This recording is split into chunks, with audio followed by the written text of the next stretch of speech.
Kembali lagi di YouTube channel saya, Fitria Rahmayadi. Kali ini saya akan membawakan materi analisis regresi linear berganda. Sumber materi saya dari buku ini. Buku ini ditulis oleh dosen saya, Pak Ari Aksandi. Nah, selanjutnya saya berikan penjelasan dulu apa itu regresi linear berganda. Nah, regresi linear berganda adalah model regresi yang melibatkan lebih dari satu variabel bebas. Dengan kata lain, regresi linear berganda merupakan analisis data dari beberapa perusahaan atau sampel yang diamati dalam satu kurun waktu tertentu. Nah, uji regresi linear berganda ini ada 4 uji, yaitu 1 uji instrumen, 2 uji analisis statistik deskriptif, yang ketiga ada uji asumsi klasik, dan yang terakhir ada uji hipotesis. Nah, sekarang saya akan menjelaskan apa itu uji instrumen. Di buku ini, uji instrumen itu dilakukan untuk penelitian yang sumber datanya berasal dari kuesioner.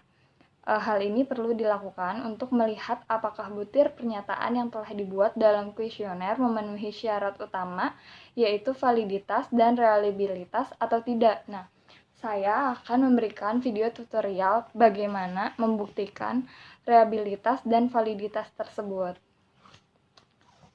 Langkah pertama yang kita perlukan adalah membuat data olah SPSS dalam bentuk Excel, gunanya untuk mempermudah kita saat copy paste ke dalam SPSS tersebut.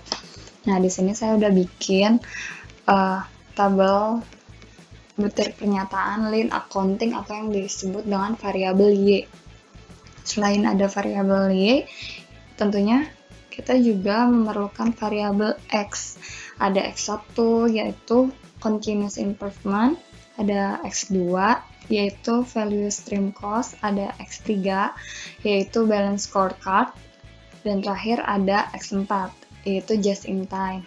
Selanjutnya, dari variabel-variabel yang telah kita buat ini, ada variabel gabungan dari variabel yang sebelumnya tadi kita buat. Di sini udah lengkap, ada Y, X1, X2, X3, dan X4. Nah, seperti ini ya guys contohnya. Ini diperlukan untuk mempermudah kita dalam copy paste ke program SPSS. Oke guys, langkah selanjutnya kita masuk ke dalam program SPSS-nya untuk mengaplikasikan variabel-variabel yang tadi kita udah buat di dalam table Microsoft Excel. Nah, sekarang di sini ada dua pilihan menu, ada data view dan variable view. Kita tulis indikator yang tadi udah kita buat di data SPSS dalam Excel itu. Ada line accounting 1 atau LA1, di enter aja, nanti dia muncul kayak gini. Selanjutnya langsung ke LA2, lanjut lagi, diterusin sampai ke keseluruhan yang tadi kita buat. Nah, tadi ada line accounting, lalu ada continuous improvement, ditulis juga dari CI1 sampai 8. Nah, kalau udah, pastikan seluruh indikatornya itu yang kita ketik di sini sama dengan indikator yang terdapat dalam Excel, dan terdapat 40 variabel. Lalu pastikan desimal dalam keadaan 0.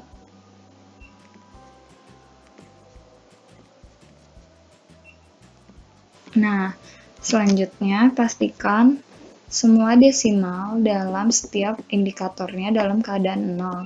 Kenapa? Supaya tidak terjadi koma nantinya. Setelah desimal, kita memastikan measure. Measure-nya itu dalam keadaan scale semuanya. Lakukan hingga keseluruhan indikator.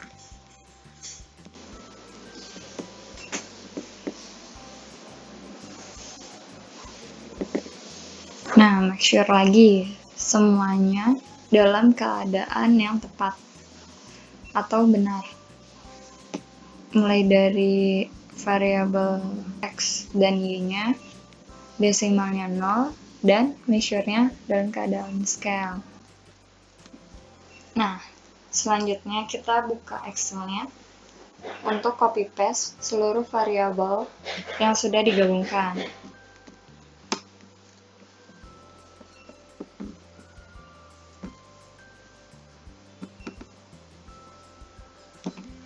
Kalau udah di copy,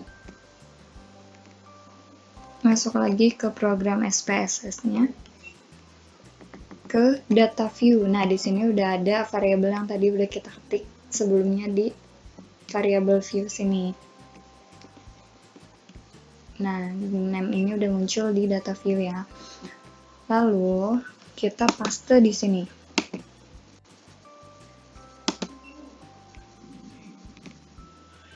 Nah, semuanya udah muncul. Seperti ini ya.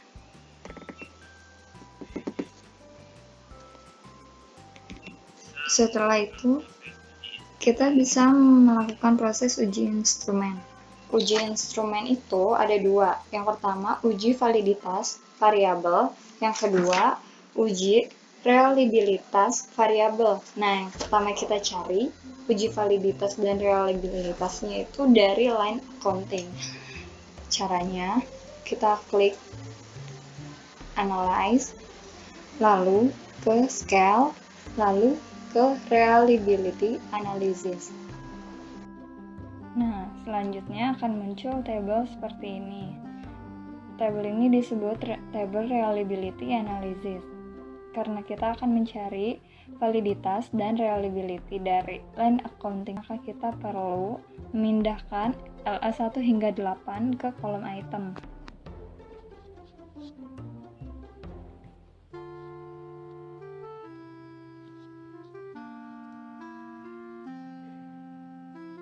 Klik panah, nah dia akan pindah ke kolom item. Selanjutnya, pastikan model dalam kondisi alpha. Lalu, klik statistik, checklist scale if item deleted pada descriptive for, dan checklist correlation pada intern item. Selanjutnya, kita klik continue, lalu klik OK. Nah, sehingga akan muncul hasil uji seperti ini. Pertama, kita buktikan kevalidan dari line accounting. Kita lihat di item total statistik, lalu lihat corrected item total correlation. Di sini kita tentukan dulu perhitungan DF, yaitu N min 2 sama dengan, di mana N adalah jumlah sampel yang akan kita teliti, yaitu 100 dikurang 2 sama dengan 98. Maka nilai R-table untuk DF ada 0,197. 0,197 itu kita gunakan untuk membuktikan kevalidan dari LA1 hingga 8. Di sini kita lihat, jika corrected item total correlation kurang dari R-table yaitu 1,97, maka hasilnya tidak valid. Di sini kita lihat yang kurang dari 0,197 yaitu LA1, LA4. LA1 0,1157 dan LA4 0,63. Maka selanjutnya untuk butir pertanyaan, selain LA2, 3, LA5, 6, 7, dan 8, maka nilai R hitung lebih dari R-table atau yang tadi sudah kita dapat yaitu 0,197, maka butir pernyataan tersebut valid. Nah, yang valid itu yang lebih dari 0,197. Di sini ada LA2, LA3, LA5, 6, 7, dan 8.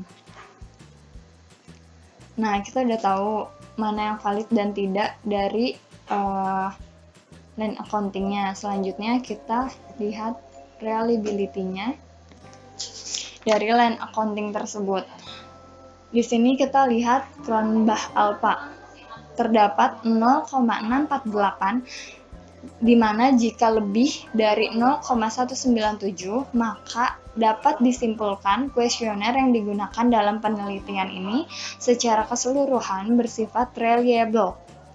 Maka ini bersifat reliable.